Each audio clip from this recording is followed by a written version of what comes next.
देखिए, मैं जाति, पार्टी और राजनीति से बहुत ऊपर हूँ और मेरी सोच भी ऊपर है।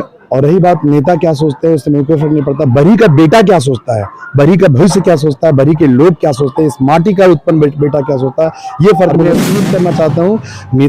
जो नेता हैं वो तो डरेंगे ही, लेकिन जो बेटा है मैं उनके भविष्य के लिए आया हूँ और उनको वो कभी नहीं डरेंगे। और मेरी पूरी कोशिश है कि उनको कैसे एक बेहतर भविष्य में दे पाऊँ, उस पर मैं लगा हूँ। क्योंकि हमारे इस माटी से हम लोगों ने कितने विधायक, संसद मंत्री को पैदा किया है, लेकिन आज अपने अपने घरों में अगर आप झांकेंगे तो लेबर, कुली, मजदूर पैदा किए हैं।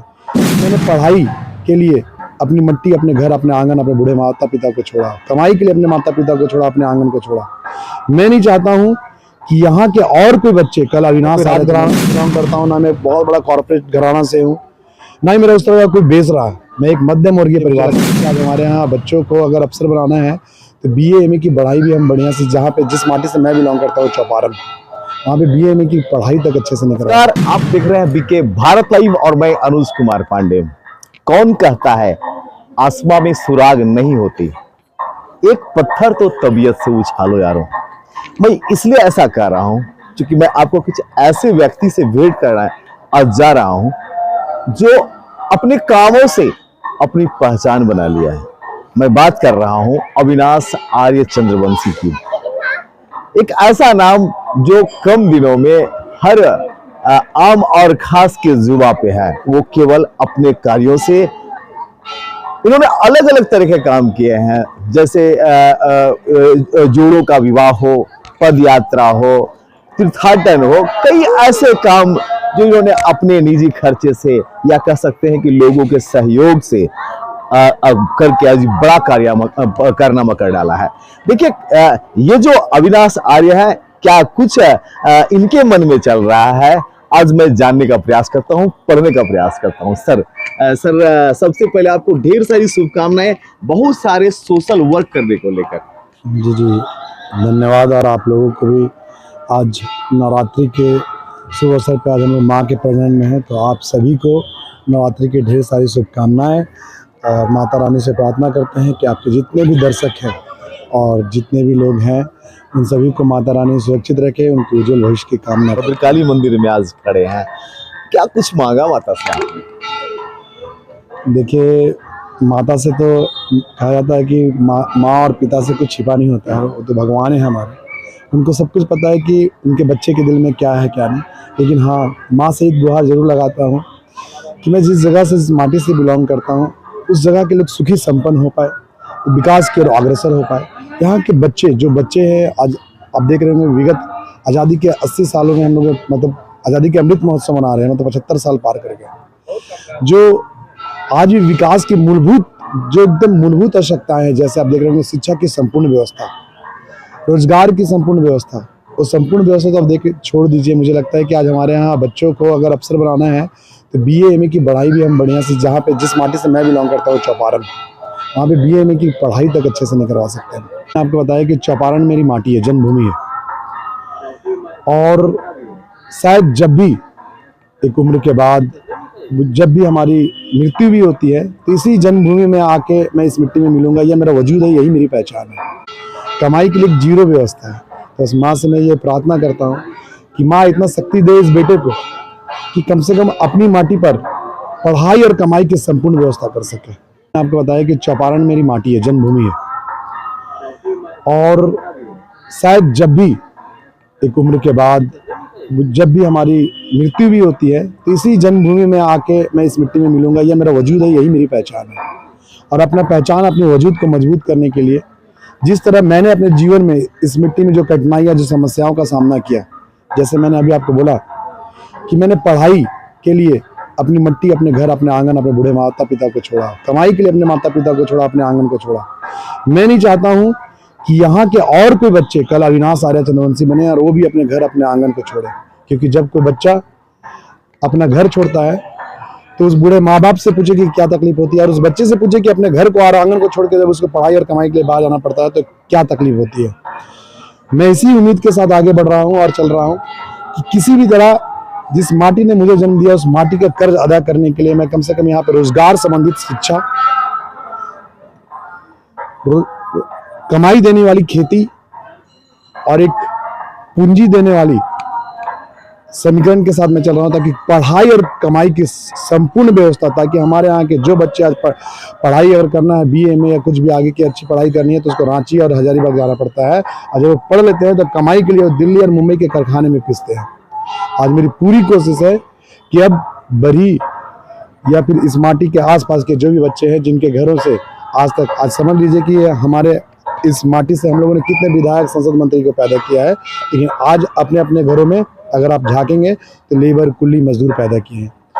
मैं माता रानी से ये प्रार्थना करता हूँ कि अपने बेटे को इतना ताकत दे कि अब यहाँ के माटी से लेबर, कुली, मजदूर नहीं, यहाँ के भी हर घरों से अफसर, BDO, CO, DSP और डॉक्टर, इंजीनियर जैसे कि मैं व्यवस्था कर पाऊँ, जैसे शिक्षा संस्थान की व्यवस्था कर पाऊँ, ऐसे रोजगार की व्यवस्था कर पाऊँ। यही माँ से प्रार्थना करता हूँ। आपने ठीक कहा अविनाश जी, ये सभी को उत्पत्ति के लिए आपको एक बेहतर शिक्षा की व्यवस्था, क्या कुछ, चूंकि आपके पास उस तरह का विंग्स नहीं है, आप कोई बड़े राजनेता नहीं है, ऐसे में आप इस तरह की व्यवस्था कैसे कर पाएंगे? देखिए मैं बता दूं, जब मैंने इस माटी पे उतरा तो मैंने यहाँ की समस्या से बताया कि मैंने यहाँ की समस्याओं का सामना किया है। एकदम सही बोला आपने कि मैं उस तरह का विंग्स नहीं था, मैं नहीं था इसलिए बोलूँगा क्योंकि मेरा ना मैं कोई राज घराना से बिलोंग करता हूँ, ना मैं बहुत बड़ा कॉर्पोरेट घराना से हूँ, ना ही मेरा उस तरह का कोई बेस रहा। मैं एक मध्यम वर्गीय परिवार से हूँ। लेकिन मैं बता दूं कि जब इस माँ के आशीर्वाद से मैं 51 बच्चों का विवाह करा सकता हूँ, तो माँ के आशीर्वाद से आजीवन संकल्पित हो सकता हूँ ऐसे बच्चियों का विवाह कराने में जो जरूरतमंद है, उनके घर तक शादी का जोड़ा पहुंचाने के लिए, उनको अगर प्रतियोगिता परीक्षा की तैयारी कर रही है और अफसर बनना चाहती है तो निःशुल्क शिक्षा के लिए। इस माँ के आशीर्वाद से ही भी हमारा एक टीम है जिसमें इसी माटी से रिटायर्ड IAS, IPS, जुडिशरी से ऐसे एक हमारी टीम है। हमारे टीम में लोग जुड़े हुए हैं जो हम लोग एक रूट मैप बना के निकले हैं कि इस बरी में कैसे रोजगार संबंधित शिक्षा का व्यवस्था हो, कैसे हम एक BA में कॉलेज से शुरुआत करते हुए इंजीनियरिंग, मेडिकल से होते हुए यूनिवर्सिटी तक की स्थापना कैसे करें, कैसे यहाँ रोजगार संबंधित शिक्षा, रोजगार संबंधित खेती, ऐसी खेती जो जैविक भी हो और उससे एक रोजगार भी मिले और उससे कमाई भी हो, ऐसी खेती की कैसे व्यवस्था करें। मेरी एक टीम है पूरी, और टीम हमारा सारे उस पर वर्कआउट कर रहे हैं हम लोग, और उम्मीद है कि माँ का आशीर्वाद रहा तो बहुत जल्द ये खेती रोजगार से और कमाई के लिए, मैंने बताया कि पढ़ाई और कमाई की व्यवस्था संपूर्ण नहीं तो स्टार्ट में जरूर कर दूंगा। और जब तक मेरे रगों में सांस दौड़ रहा है और माँ का आशीर्वाद है, मैं इसे संपूर्ण पूरा भी करूंगा। अविनाश जी, आपकी इस क्लब से जो नेता है उनका जो सिंहासन वो डोल रहा है, देखिए मैं इस पे ज्यादा बात तो नहीं कहूंगा क्योंकि मैं जाति कहीं ना कहीं उनको ये लगने लगा है कि अविनाश आर्य एक बड़ा चेहरा होते जा रहा है, कल ये परेशानी खड़ा करेगा, कल ये एक नया समीकरण पैदा करेगा बरही को लेकर। देखिए मैं जाति, पार्टी और राजनीति से बहुत ऊपर हूँ और मेरी सोच भी ऊपर है। और रही बात नेता क्या सोचते हैं उससे मेरे को फर्क नहीं पड़ता, बरी का बेटा क्या सोचता है, बरी का भविष्य क्या सोचता है, बरी के लोग क्या सोचते हैं, इस माटी का उत्पन्न बेटा क्या सोचता है, ये फर्क मुझे पड़ता है। और मैं एश्योर्ड करना चाहता हूँ, जो नेता हैं वो तो डरेंगे ही, लेकिन जो बेटा है मैं उनके भविष्य के लिए आया हूँ और उनको वो कभी नहीं डरेंगे। और मेरी पूरी कोशिश है कि उनको कैसे एक बेहतर भविष्य में दे पाऊँ, उस पर मैं लगा हूँ। अपने बीच में एक गांव स्तर पे डोर टू डोर लोगों से कैंपेनिंग करके जुड़ने का प्रयास किया, क्या कुछ आयोजन था वो? यह आयोजन देखिए जैसा कि मैंने बताया कि यह गांव स्तर पे नहीं था, ये बरी अनुमंडल स्तर पे बरी विकास पद यात्रा था। इस विकास पद यात्रा का सिर्फ एक ही उद्देश्य था कि जो आज मैंने अभी बताया कि आज़ादी के अमृत महोत्सव में हम लोग अमृत काल में चल रहे हैं, लेकिन 75 सालों में भी हमारे यहाँ अभी विकास की अगर देखा है तो विकास की शुरुआत ही शिक्षा से होती है। और आप समझ लीजिए कि आपके पास पैसे हैं तो भी और नहीं है तो भी, अगर नहीं है तो पढ़ाई नहीं सकते हैं, आप पैसे हैं तो भी आप अपने बच्चों की BA ME की व्यवस्था आप नहीं करवा सकते हैं, उनको इंजीनियरिंग, नर्सिंग नहीं करवा सकते हैं, मेडिकल नहीं करवा सकते हैं। तो ये विकास पद यात्रा के माध्यम से हम लोगों को जगाने गए थे कि इस बार जब भी आप लोग वोट करें, जब भी आप अपने मत का प्रयोग करें, तो इस बार कोई नेता का फोटो नहीं, कोई पार्टी नहीं, कोई राजनीति नहीं, अपने बच्चों का भविष्य देखकर, उनके चेहरे को देखकर आप वोट करें, ताकि जब इस बार आप वोट करें तो ऐसे बेटे को वोट करें जो आपके घर में आपके बच्चे का भविष्य संवारे, आपके बच्चे की पढ़ाई की संपूर्ण व्यवस्था करे।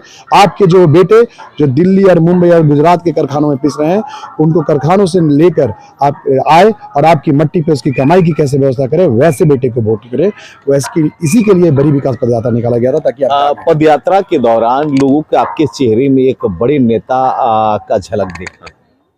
देखिए, मैंने बोला ही कि मैं उस समय भी पदयात्रा में आप देखे होंगे कि मैं गाड़ी के बोनेट पे चढ़ के बात रखता था और मैं यही कहता था कि ना मैं नेता हूं और नेता बनना चाहता हूं। मैं इस बरी का बेटा हूं और बेटा ही बनकर यहाँ पे आ रहा हूं और बेटा का कार्य ही कर रहा हूं। ताकि नेता का कार्य होता है आना, बड़ी बड़ी बातें करना, बड़ी बड़ी वादे करना और चले जाना, लेकिन एक बेटा का कर्तव्य होता है कि वो अपने बूढ़े माँ बाप का कैसे देखभाल करे, उसका कैसे इलाज करे, अपने छोटे छोटे बच्चे छोटे भाइयों का कैसे उसका भविष्य बनाए। तो मैं बेटा बनकर निकला हूं और बेटा बन के ही कार्य करूंगा इस मिट्टी का। तो चुनाव में आने का इरादा है क्या? इरादा तो मैं आपको बताया कि यहाँ के लोगों का है, देखते हैं क्या होता है आगे। बस बेटा बन के अभी कार्य कर रहा हूँ और बेटा बन के ही अगर चुनाव में भी आता हूँ तो बेटा ही बनकर रहूंगा, नेता नहीं करूंगा। तो ये थे अविनाश आर्य आज मुहताज नहीं परिचय के, क्योंकि अविनाश आर्य ने कुछ ऐसे ही कार्य कर दिए हैं जिससे ये पूरा झारखंड आज अविनाश आर्य को जानने लगा। अविनाश आर्य की पहचान एक सोशल वर्कर के रूप में, एक सामाजिक कार्यकर्ता के रूप में, एक बरही का बेटा के रूप में हुआ है। कैसा लगा खबर आप जरूर बताइएगा कमेंट में। चतरा से अनुज कुमार पांडे।